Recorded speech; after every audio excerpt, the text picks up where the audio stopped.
Hi dear friends, അസ്സലാമു അലൈക്കും, നമസ്കാരം. അപ്പം ഇന്നത്തെ നമ്മുടെ പുതിയ വീഡിയോയിലേക്ക് എല്ലാവർക്കും സ്വാഗതം. അപ്പം എന്തൊക്കെയുണ്ട് എല്ലാവരും വിശേഷം? എല്ലാവർക്കും സുഖമാണെന്ന് വിശ്വസിക്കുകയാണ്. അൽഹംദുലില്ലാ, ഞങ്ങൾക്കും ഇവിടെ സുഖമാണ് കേട്ടോ. അപ്പം ഇന്ന് രാവിലത്തെ കുറച്ച് വിശേഷങ്ങൾ അടങ്ങിയ വീഡിയോ ആണ്. അപ്പോൾ രാവിലത്തെ എൻ്റെതായിട്ടുള്ള കുറച്ച് റൂട്ടീനുകളൊക്കെ കഴിഞ്ഞുകൊണ്ടാണ് ഞാൻ കിച്ചണിലെത്തിയത്. അപ്പോൾ രാവിലെ നടക്കാൻ പോകാനൊക്കെ എണീക്കാൻ ഭയങ്കര ബുദ്ധിമുട്ടാണ്, നല്ല തണുപ്പാണല്ലോ. എന്തായാലും പോയി കഴിഞ്ഞാൽ ഒരു ഒന്ന് രണ്ട് റൗണ്ട് നടക്കുമ്പം നമുക്ക് ഏലേ തണുപ്പ് പോയതെന്ന് അറിയില്ല, അത്രക്ക് പിന്നെ ചൂടുമ്പോൾ കേൾക്കാറ്. എന്തായാലും നടത്തം മുടക്കലൊന്നുമില്ല കേട്ടോ, പോകും.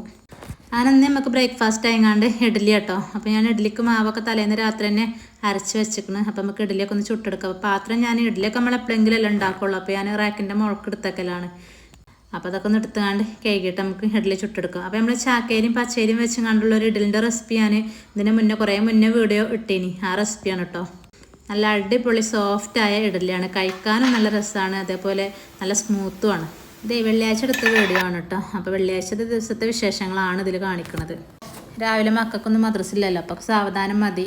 അപ്പം ഇന്ന് വാവക്ക് മാത്രമേ ഉള്ളൂ ക്ലാസ്. അപ്പോൾ വാവ പറഞ്ഞ് ഞാൻ ലഞ്ചിന് ഇഡ്ഡലി കൊണ്ടുപോയിക്കോളാറ്. അപ്പോൾ പിന്നെ ചോറൊന്നും വെച്ചിട്ടില്ല. ചോറൊന്നും നമുക്ക് വിറകടുപ്പിൽ ഉണ്ടാക്കാൻ വിചാരിച്ച്. ഞാൻ സ്കൂളില്ലാത്തന്ന് വിറകടുപ്പ് കത്തിക്കും, അതേപോലെ നമ്മൾ കാറ്ററിംഗ് വർക്ക് ഉണ്ടാകുമ്പോഴും കത്തിക്കും, അല്ലാതെ ഞാൻ കത്തിക്കലില്ല.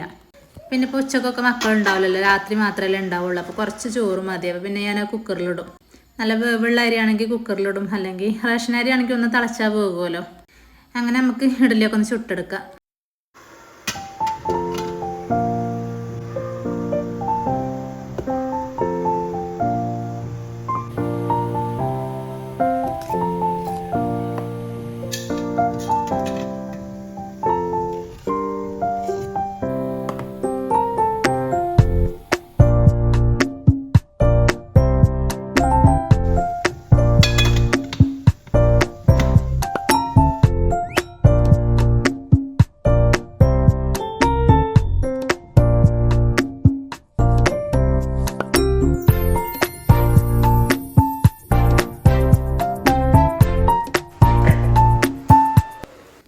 ഇഡ്ഡലിക്ക് നമുക്ക് ചമ്മന്തി ആയിട്ട് ഉണ്ടാക്കിയെടുക്കണം. ചമ്മന്തി കുറച്ച് ചട്നി ഉണ്ടാക്കിയെടുക്കേണ്ടത്, ഉള്ളിയും തക്കാളിയും വാട്ടിങ്ങാണ്ടുള്ള ചമ്മന്തിയാണ് ഉണ്ടാക്കിയെടുക്കുന്നത്. അപ്പോൾ 7:30 ആകുമ്പോൾ വാവ പോകണം എന്ന് പറഞ്ഞു. അപ്പോൾ പെട്ടെന്ന് അർജൻറ്റിൽ ഉണ്ടാക്കിയെടുക്കുകയാണ്. ഞാൻ ട്യൂഷൻ വൈകുന്നേരം അയച്ചിരിക്കണം. അപ്പോൾ മെസ്സേജ് നോക്കിങ്ങാണ്ട് അമ്മച്ചി രാവിലെ 7:00 തന്നെയാണ് ട്യൂഷൻ പറഞ്ഞത്. അപ്പോൾ പിന്നെ 7:00 പോകുമ്പോൾ ലഞ്ചും കൊണ്ടുപോകണമല്ലോ. അപ്പോൾ ഞാൻ പെട്ടെന്ന് എന്താ ചട്നി ഉണ്ടാക്കി തരാറുങ്ങാണ്ട് ഞാൻ വേഗം ചമ്മന്തി ഉണ്ടാക്കിയെടുക്കുകയാണ്. ചട്ടിയൊക്കെ ചൂടാണേനും പിന്നെ ഇതിനെ വെളിച്ചെണ്ണ ഒഴിച്ചുകൊണ്ട് ചൂടാകാൻ വെച്ചിരിക്കണം. അപ്പോൾ നമ്മളെ ഇഡ്ഡലി ഉണ്ടല്ലോ, അതൊക്കെ ഒന്ന് ചൂടാറാൻ മാറ്റി വെക്കാം.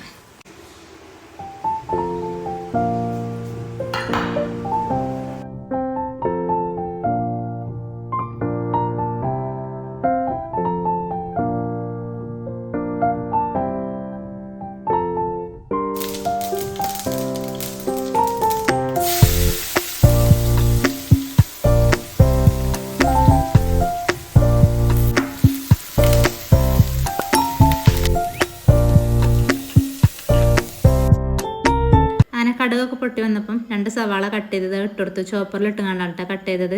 നമുക്ക് അരക്കാനുള്ളതല്ലേ, അപ്പോൾ പിന്നെ എങ്ങനെ ഇട്ടാലും മതി. പിന്നെ പാകത്തിന് ഉപ്പിട്ടെടുത്ത് കറിവേപ്പിൻ്റെ ഇലയും പിന്നെ 2 തക്കാളി കട്ട് ചെയ്തത് അത് ഇട്ടെടുത്തു. അത് ശരിക്കും വാടാനൊന്നും നിൽക്കണില്ല കേട്ടോ, ഞാൻ പെട്ടെന്ന് അരച്ചെടുക്കുകയാണ്.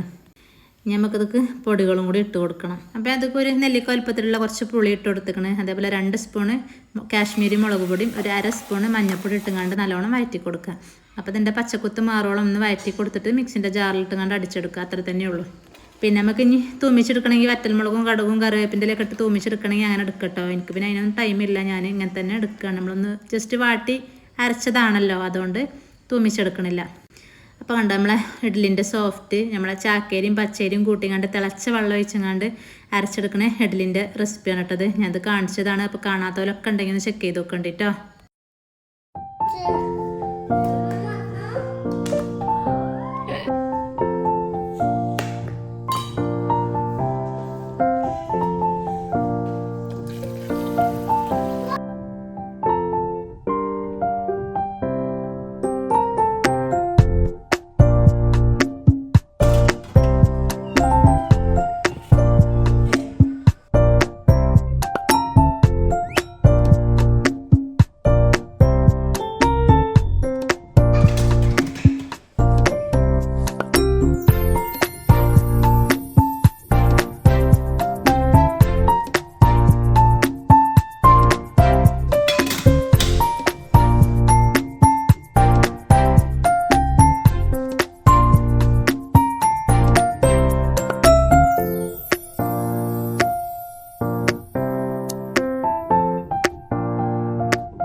അങ്ങനെ ഓൻ പോയിട്ടോ.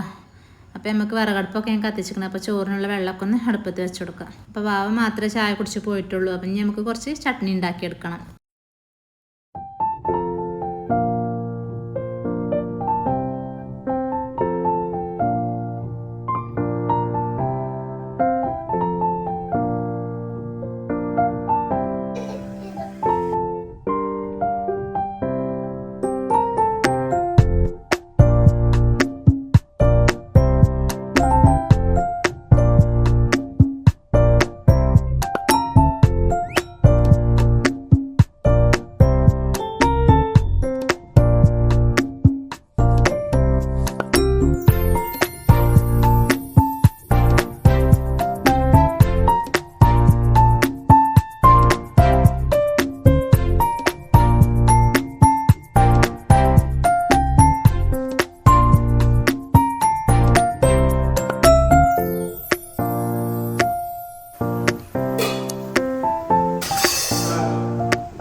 ചോറിന് അരിയൊക്കെ ഇട്ട് കണ്ട് അവിടെ തിളച്ച് കിടക്കണം കേട്ടോ. അപ്പോൾ നമ്മൾ ബീഫ് നടക്കാൻ പോയപ്പോൾ തന്നെ ബീഫൊക്കെ വാങ്ങി കൊണ്ടുവന്ന് വെച്ചിനി. അപ്പോൾ അതൊക്കെ ഒന്ന് കഴുകിയെടുക്കാം. അപ്പം ഇന്ന് വെള്ളിയാഴ്ച ആണല്ലോ. അപ്പം നമുക്ക് ബീഫ് വരട്ടും അതേപോലെ മോരുകറിയും പപ്പടം പൊരിച്ചതുമാണ് ഇന്നത്തെ ലഞ്ച് കേട്ടോ.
അപ്പോൾ ബീഫ് കഴുകാനൊക്കെ കഴിഞ്ഞു. പാത്രത്തിൻ്റെ ഉള്ളിലും പുറത്തും അതേപോലെ സിങ്കിലും ഒക്കെ നല്ല നെയ്യാണ് കേട്ടോ.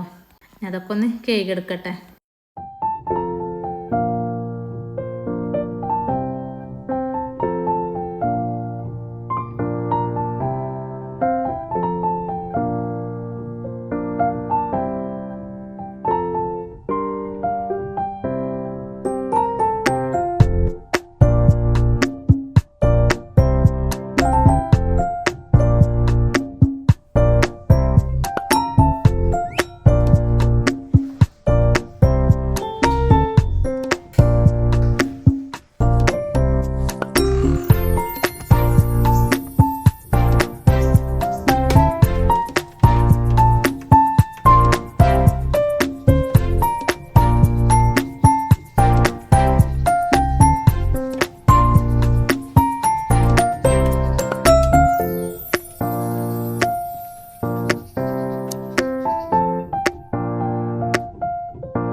ഒരു ട്രിപ്പ് മെഷീനിലിട്ടിക്കണ്. അപ്പോൾ രണ്ടാം ട്രിപ്പാണ് ഇങ്ങനെ പൊറുക്കിയെടുക്കണത്.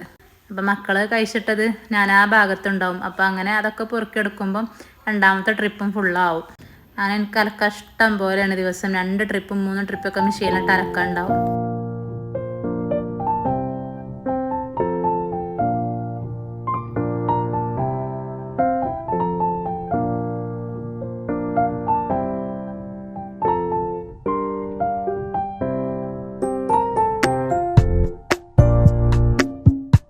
അങ്ങനെ അടിച്ചോറിലൊക്കെ കഴിഞ്ഞു കേട്ടോ. അപ്പം നമുക്ക് ബീഫ് ഒന്ന് കായം പുരട്ടിയെടുക്കാം. അപ്പോൾ ചോറ് അവിടെ ഊറ്റാനയക്കണ്. അപ്പോൾ ബീഫ് വരട്ടാണല്ലോ. അപ്പോൾ ബീഫൊക്കെ ഒരു മൺചട്ടിക്ക് ഇട്ട് കൊടുത്തു. വെള്ളം ചോരാൻ വെച്ചിനല്ലോ. അപ്പോൾ നല്ലോണം വെള്ളമൊക്കെ ചോർന്ന് വന്നിക്കണം. പിന്നെ അതൊക്കെ ഇഞ്ചി, വെളുത്തുള്ളി, പച്ചമുളക് ചതച്ചിട്ടുണ്ടായിന്, അത് ഇട്ട് കൊടുത്തു. അതിട്ട് കൊടുത്ത് കഴിഞ്ഞപ്പോഴാണ് ഞാൻ അതിൻ്റെ ഉള്ളത്തെ ഒരു വിള്ളൽ ശ്രദ്ധിച്ചത് കേട്ടോ. അപ്പം അതിൻ്റെ മുന്നേ തന്നെ വേണോ വേണ്ടോ എന്നുള്ള രീതിയിലാണ് അതിലിട്ടത്. പിന്നെ എനിക്ക് തോന്നി ആകെ പുക പാളിയാലോ വിചാരിച്ചുകൊണ്ട് ഞാൻ ആ ചട്ടി ഒന്ന് മാറ്റി വേറെ എൻ്റെ വലിയൊരു മൺചട്ടിക്ക് ഇട്ട് കൊടുത്തു. അപ്പം ഞങ്ങളെ ഇക്ക ഉണ്ടായിനെന്ന് പറയും. ഇക്കാന്ന് പറയുന്നത് എൻ്റെ അമ്മോശാക്കാൻ ഇട്ടോ. അപ്പം മരിച്ചു പോയിക്കണ്. അപ്പം ഇക്ക ഉണ്ടായിനെന്ന് പറയും. നമ്മൾ ഈ ചട്ടിയൊക്കെ ചിലപ്പം ഒരു ചട്ടി വെച്ചുകൊണ്ട് ചിലപ്പോൾ വേണ്ട വേറെ ചട്ടി ഇറങ്ങാണ്ട് വേറെ ചട്ടി വെക്കുമല്ലോ. വെള്ളമൊക്കെ തിളപ്പിക്കാൻ വെച്ചാണ്ട് അതല്ല വേറെ അതിൻ്റെ വലുതെന്നൊക്കെ പറഞ്ഞാണ്ട് ചട്ടി മാറ്റി വെച്ചാൽ അപ്പം പറയാം നമുക്കിന്ന് വിരുന്നുകാരുണ്ട് അറിയും. എന്തായാലും വിരുന്നുകാർ വരുന്നറിയും. അത് ശരി തന്നെയാണ് കേട്ടോ. അത് സത്യം. എന്തെങ്കിലും അന്ന് ആരെങ്കിലും ആയിട്ട് വിരുന്നുകാർ വരലുണ്ട്. അപ്പം ഓരോരോ സംഭവങ്ങൾ വെക്കുമ്പോൾ നമുക്കിങ്ങനെ ഓർമ്മകളാണല്ലോ. അപ്പം ഇക്ക മരിച്ചിട്ട് 23 കൊല്ലം കഴിഞ്ഞിട്ടോ. അങ്ങനെ അതിൻ്റെ ഇടയിൽ നമ്മൾ മസാലപ്പൊടികളൊക്കെ ഇട്ടെടുത്തു. മഞ്ഞൾപ്പൊടി, മുളകും പൊടി, ഉപ്പ്, പെരിഞ്ചീരകത്തിൻ്റെ പൊടി, അതേപോലെ സവാള കുറച്ച് കട്ട് ചെയ്തിട്ടുണ്ടായിന്, അതും ഇട്ട് കൊടുത്തു. പിന്നെ കറിവേപ്പിൻ്റെ ഇല, കുറച്ച് ഉലുവ, പിന്നെ പാകത്തിന് ഉപ്പ് ഇട്ടെടുത്തുകൊണ്ട് നല്ലോണം കൈവച്ചുകൊണ്ട് ഞെരടി കൊടുത്തു. കുക്കറിൽ വെക്കുകയാണെങ്കിൽ പിന്നെ നമ്മൾ വെള്ളം ഒഴിച്ചെടുക്കേണ്ട ആവശ്യമില്ല. അങ്ങനെ കായം പുരട്ടിങ്ങണ്ട് അങ്ങനെ വെച്ചെടുത്താൽ മതി. വിറകടുപ്പിലായതുകൊണ്ട് അങ്ങനെ കുറച്ച് വെള്ളം അങ്ങനെ ഒഴിച്ചെടുത്തുകൊണ്ട് നല്ലോണം മിക്സ് ചെയ്തുകൊണ്ട് കൈ വെച്ച് കുഴക്കണം കേട്ടോ. അപ്പോഴാണ് ഇറച്ചിൻ്റെ ടേസ്റ്റും ഉണ്ടാവുക. അപ്പോൾ ഇന്നത്തെ പാചകം വിറകടുപ്പിലാണ്. അപ്പോൾ അത് കായം പുരട്ടി ഞാൻ കുറച്ച് നേരം വെക്കണുണ്ട് കേട്ടോ. അപ്പോൾ മക്കളെയൊക്കെ പറഞ്ഞയച്ചിട്ടാണ് ഞാൻ അടുപ്പത്തേക്ക് വെക്കണത്. അതിനെയൊക്കെ കുളിപ്പിച്ച് കഞ്ഞിയൊക്കെ കൊടുത്തുകൊണ്ട് അംഗൻവാടിക്ക് വിടണമല്ലോ. അപ്പം ലാസ്റ്റ് ഒരു 2 പച്ചമുളക് അതും കീറിയിട്ടിക്കണം. അങ്ങനെ അതൊക്കെ സെറ്റായി. ഇതൊക്കെ ഒന്ന് അടച്ച് വെച്ചുകൊണ്ട് നമുക്ക് മക്കൾക്ക് കഞ്ഞിയൊക്കെ കൊടുക്കാം. അപ്പോൾ ഈ കഞ്ഞി ഒന്ന് വയറിൻ്റെ ഉള്ളിലാക്കണമെങ്കിൽ നല്ല പണി. രണ്ടാളും ഇവനെ കഞ്ഞിക്ക് കൊണ്ടുവന്നപ്പോൾ മറ്റോന് ഒളിച്ച് നിൽക്കുകയാണ്. സ്റ്റോർ റൂമാണ് പോലെ കേന്ദ്രം, ഒളിച്ചിക്കണ കേന്ദ്രം. സ്റ്റോർ റൂമിൻ്റെ ഉള്ളിലേക്ക് പോവുകയാണ് കേട്ടോ. അപ്പോൾ വാതിലാണ് നടക്കും. പിന്നെ അവിടെ നിന്ന് പിടിച്ച് കൊണ്ടുവന്ന് അപ്പോൾ കഞ്ഞിൻ്റെ ഇടയിൽ കൂടെ വെള്ളവും കുടിക്കുന്നുണ്ട്. അങ്ങനെ കഞ്ഞിയൊക്കെ കൊടുത്ത് രാവിലെ ചായയും കടിയും ശരിക്കും കുടിക്കൂല. അങ്ങനെയാണെങ്കിൽ നമ്മൾ ഇതിൻ്റെ ആവശ്യമില്ലല്ലോ. പിന്നെ ഞാൻ ചെറിയൊരു കഞ്ഞി വെച്ചുകൊണ്ട് അതൊക്കെ വേറെ നിറച്ച് കൊടുത്തിട്ടാട്ടോ വിടൽ. അപ്പോൾ എനിക്കും തന്നെ ഒരു സമാധാനമാണ്. അപ്പോൾ ഈ 10 മണിക്ക് കഞ്ഞി കൊടുത്താൽ ഉച്ചക്ക് ചോറ് തിന്നിട്ടില്ലെങ്കിലും കുഴപ്പമില്ല. പിന്നെ വന്നിട്ട് ഞാൻ എന്തെങ്കിലും കൊടുക്കലാണ്. ഉച്ചക്ക് പിന്നെ അംഗൻവാടിയിൽ നിന്ന് കുട്ടികളെ കൂട്ടത്തിൽ അങ്ങനെ കൈക്കുയിക്കാരം. അങ്ങനെ ഓൾക്ക് കഞ്ഞി കൊടുത്തു. ഇനി കുളിപ്പിക്കണം. അതിൻ്റെ ഇടയിൽ ചോറ് വന്നിക്കണം. ആ ചോറൊക്കെ ഒന്ന് ഊറ്റിയെടുക്കട്ടെ. അപ്പോൾ നമ്മളെ റേഷൻ അരി അല്ല കേട്ടോ, അതിബൻ്റെ അരിയാണ് തീമിട്ടത്. അപ്പോൾ അതൊക്കെ നല്ലോണം വന്നിക്കണം. അപ്പോൾ എന്നോട് ആ കുക്കറിൽ ചോറ് വെക്കണ വീഡിയോ ഇട്ടിനല്ലേ ഞാൻ, വാഷറൊക്കെ ഒഴിവാക്കിങ്ങാണ്ട് വാർത്തെടുക്കണേ. അപ്പോൾ അതിലാരോ കമൻ്റ് ഇട്ടിനി റേഷൻ അരിയാണോ അത് കുക്കറിൽ വെച്ചതെന്ന്. അത് ഞാനതിൽ പറയാൻ വിട്ടുപോയിട്ടോ. അത് റേഷൻ അരി അല്ല, ഈ അതിബൻ്റെ അരി തന്നെയാണ്. നമ്മൾ റേഷൻ അരി അങ്ങനെ ചെയ്യാൻ പറ്റൂല. നമ്മളെ നല്ല വേവുള്ള അരി മാത്രമേ അങ്ങനെ ചെയ്യാൻ പറ്റുള്ളൂ. നല്ല ജയൻ്റെ അരി, അതേപോലെ കാളവണ്ടി, അതേപോലെ അതിബന്, ഇങ്ങനെയുള്ള അരികളൊക്കെ മാത്രമേ അങ്ങനെ ചെയ്യാൻ പറ്റുള്ളൂ കേട്ടോ. അപ്പോൾ അങ്ങനെ അടുപ്പൊക്കെ നല്ലോണം കത്തി വരുന്നുണ്ട്. നമ്മളെ ബീഫൊക്കെ അടുപ്പത്തേക്ക് വെച്ചെടുക്കുക. അപ്പോൾ ചോറ് ഞാൻ ഗ്യാസിലൊന്ന് വെള്ളം വറ്റിച്ചെടുക്കുകയാണ് കേട്ടോ. ഈ അടുപ്പൊക്കെ ആ ചെമ്പട്ടി അവിടെ വെച്ചാൽ അടുപ്പൊക്കെ ഇറങ്ങിപ്പോവാണ്. അപ്പോൾ ഞാൻ ഗ്യാസ് വെച്ച് ഒന്ന് വെള്ളം വറ്റിച്ചെടുത്തു. പിന്നെ അത് എടുക്കുന്ന ഇടയിൽ എൻ്റെ ക്യാമറ ഓഫായിട്ടോ. ചാർജ് കഴിഞ്ഞതാണ്. പിന്നെ ഫോൺ പോയി ചാർജിലിട്ടു. പിന്നെ ഞാൻ വേറെയുള്ളതൊന്നും പിന്നെ ഞാൻ എടുത്തിട്ടില്ല കേട്ടോ. അപ്പോൾ പിന്നെ കുളി നിസ്കാരമൊക്കെ കഴിഞ്ഞ് ജുമാ പിരിഞ്ഞുകൊണ്ട് മക്കളും നാണിപ്പാക്കിയൊക്കെ വന്നിക്കണ്. പിന്നെ ബീഫൊക്കെ അങ്ങനെ വറ്റിച്ചെടുത്തു. പിന്നെ തൂമിച്ചെടുത്തു. അതേപോലെ നമ്മളെ മോരുകറി ഉണ്ടാക്കിയെടുത്തു. പപ്പടം പൊരിച്ചു. അപ്പം ഇന്നത്തെ ലഞ്ച് സെറ്റായി. അപ്പം എൻ്റെ മോനുൻ്റെ ഫേവറേറ്റാണ് മോരുകറിയും ബീഫ് വരട്ടും. അവന് ബിരിയാണി നെയ്ച്ചോറിനെക്കാട്ടിലും ഇഷ്ടമാണ് ഇങ്ങനെയുള്ള മോരുകറിയും ബീഫ് വരട്ടൊക്കെ. അപ്പം ഇന്നത്തെ നമ്മളെ വീഡിയോ ഇത്രയൊക്കെ തന്നെ ഉള്ളൂ കേട്ടോ. അപ്പോൾ ഞാൻ പറഞ്ഞ മാതിരി എല്ലാവരും വീഡിയോ കണ്ട് ഇഷ്ടമാണ് ഇന്ന് ലൈക്ക് ചെയ്യണേ. അപ്പോൾ ഇൻഷാ അല്ലാഹ് ഇനി മറ്റൊരു പുതിയ വീഡിയോ ആയിട്ട് വീണ്ടും കാണാം. അസ്സലാമു അലൈക്കും.